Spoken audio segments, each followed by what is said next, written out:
Assalamualaikum warga Konoha sekalian. Menurut Gus Fakih, imigran Yaman pada saat kolonial Belanda, pada saat penjajahan Belanda sengaja didatangkan ke Indonesia. Jadi imigran-imigran Yaman ini sengaja didatangkan oleh Belanda untuk apa? Untuk melemahkan perjuangan pribumi bangsa Indonesia saat itu yang gencar-gencarnya menentang VOC atau menentang kolonial Belanda. Jadi ternyata di balik kedatangan imigran Yaman ini ada udang di balik batu, yaitu sengaja didatangkan oleh pemerintahan Belanda untuk melemahkan, untuk melumpuhkan kekuatan-kekuatan pahlawan kita di zaman dulu. Dan tidak hanya itu, ternyata Snok Hurkronje atau mata-mata Belanda ini sengaja memprovokasi Belanda, sengaja menyarankan kepada Belanda, sengaja menyuruh Belanda untuk apa? Untuk mengadakan status Habaib di Indonesia atau status Habib. Jadi status Habib ini sengaja diciptakan pemerintahan kolonial Belanda untuk apa? Untuk menertibkan pribumi yang saat itu gencar-gencarnya melawan perlawanan VOC atau perlawanan kolonial Belanda. Nah, bagaimana ceritanya? Gimana ceritanya orang Belanda itu menggunakan agama untuk taktik menjajah? Bagaimana strategi mereka? Bagaimana cara Belanda melakukan atau melaksanakan di pribumi dengan melalui orang-orang Yaman atau Senok Hurkronje dan lain sebagainya?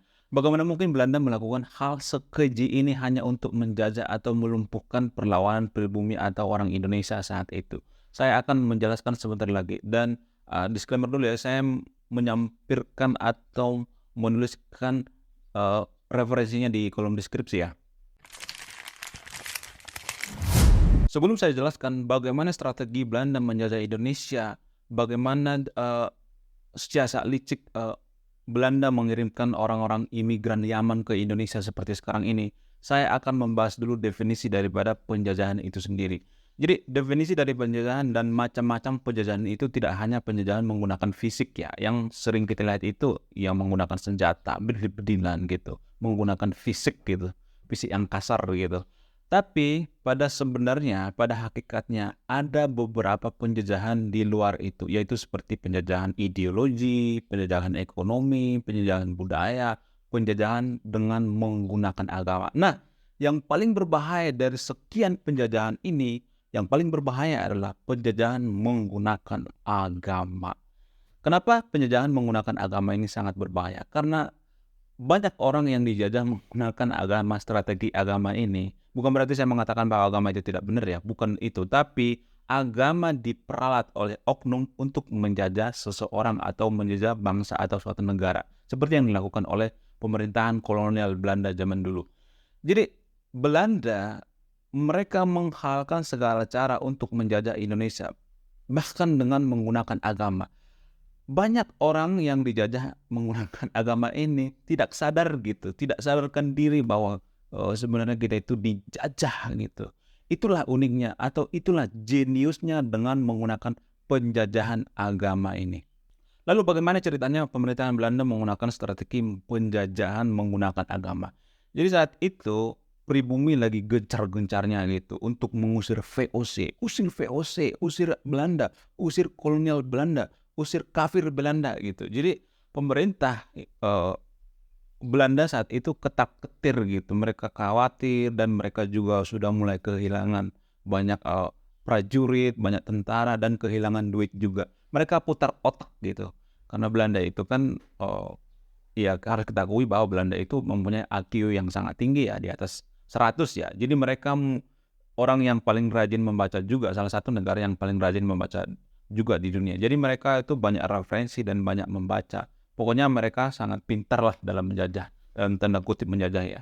Jadi mereka saat itu berpikir keras bagaimana caranya menjajah Nusantara tanpa menggunakan biaya yang mahal gitu, mengeluarkan duit atau gulden yang banyak gitu. Jadi saat itu pemerintahan Belanda atau kolonial Belanda saat itu memanggil seorang mata-mata yang sangat terkenal di Indonesia bernama Snok Hurkronje. Mereka saat itu diskusi gitu. Ratu Belanda saat itu diskusi dengan Snok Hurkronje. Snok, kesini, kui, kesini gitu. Jadi Ratu Belanda saat itu mengajak Snok untuk berdiskusi gitu, karena mereka sudah ketar-ketir gitu, sudah khawatir gitu. Snok, kui, kita akan diskusi dulu. Jadi mereka diskusi dengan alot gitu. Dan Snok Gurgronje menyarankan kepada Belanda. Tahu apa yang disarankan Snok Gurgronje kepada Belanda? Snok Gurgronje membisikkan, kita kirimkan saja imigran-imigran Yaman ke Indonesia untuk melemahkan perjuangan Indonesia.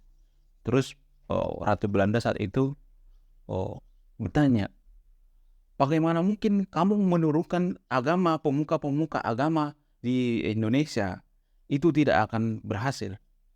Kamu sudah tidak bagus dalam mata-mata Snok Gurgronje.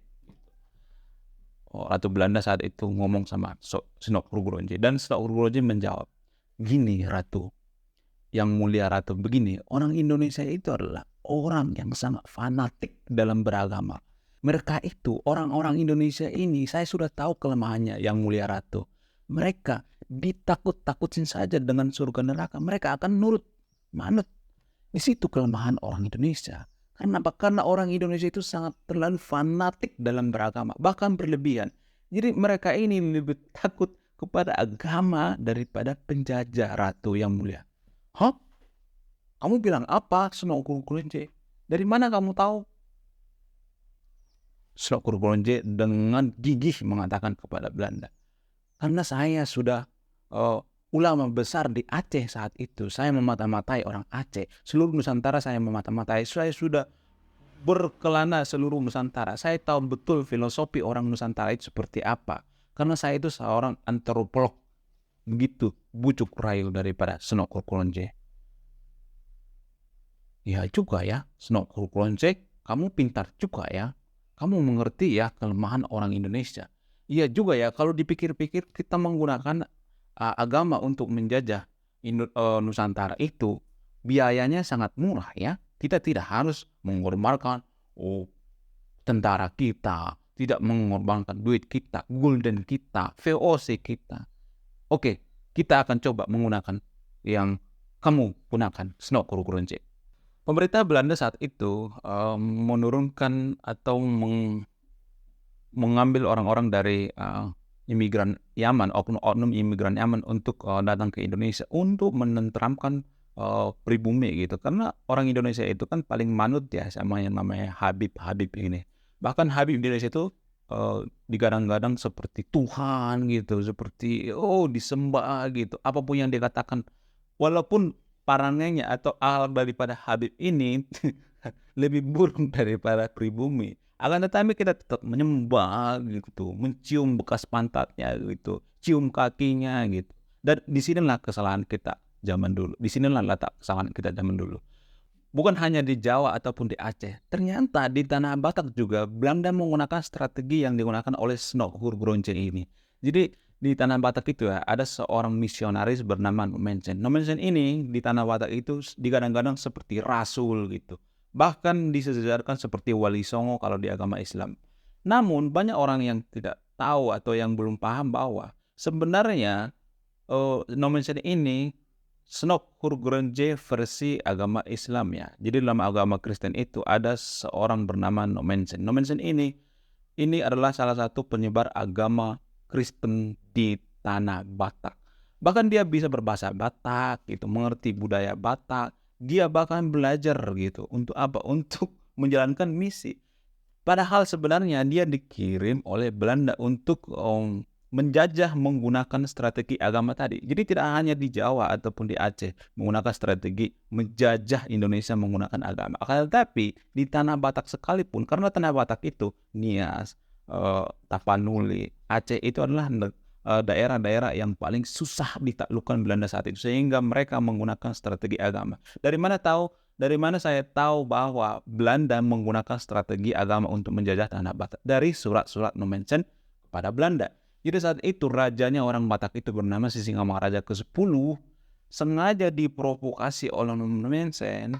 Dia memberikan informasi, memunculkan informasi bahwa Sisingamangaraja ini harus diberangus gitu, harus dibunuh. Dari mana? Dari surat-suratnya.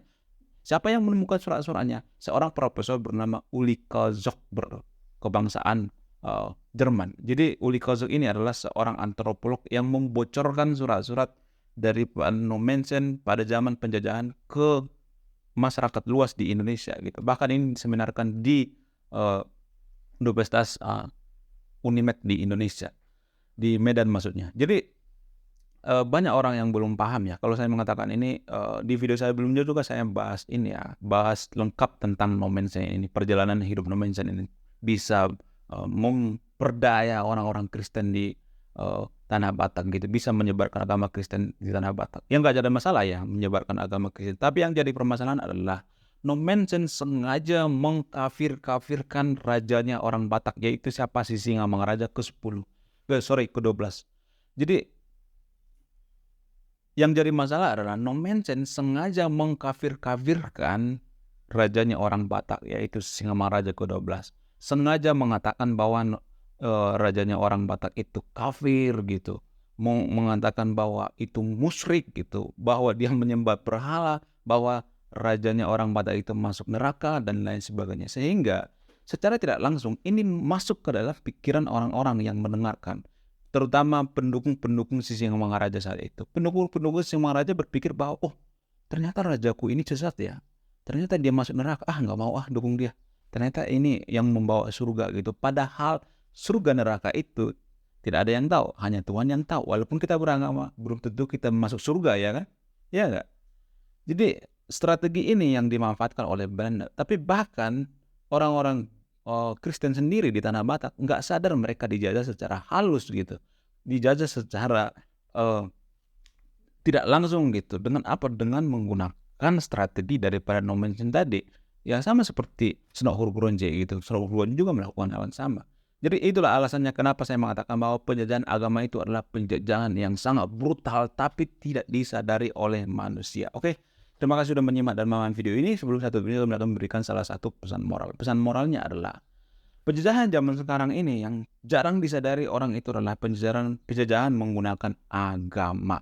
Oke, stop pembodohan. Saya Reni Agnostik. Salam rasional.